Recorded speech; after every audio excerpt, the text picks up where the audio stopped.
Ito, paano na natin tanggalin yung blower ng Hitachi. Tanggalin natin yung blower. I think 2.5 lang ang size nito. Tanggalin natin yung kanyang Allen wrench kasi ito eh. Yan. Papasok naman.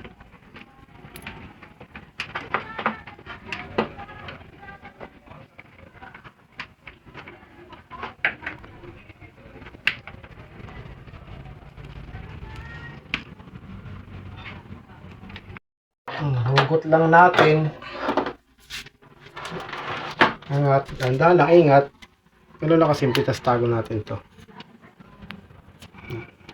Okay?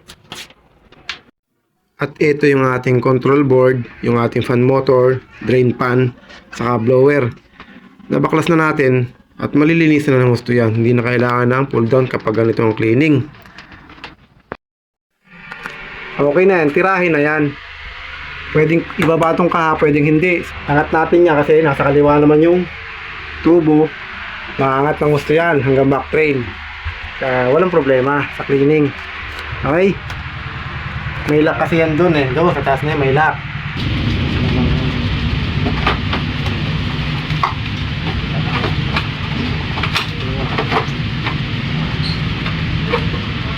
Ito, tanggal talaga.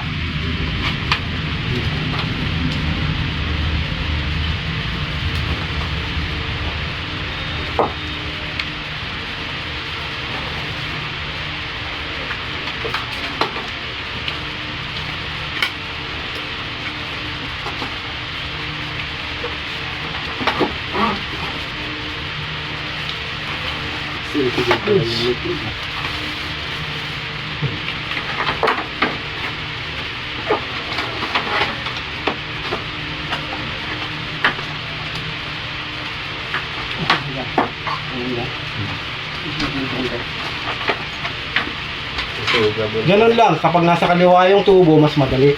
Pag sa kanan naman, diskarte talaga sa paglilinis ng back drain. Kuha lahat yan, diskarte lang. At okay na to. Testing na. Goods. Nasa Pasay tayo.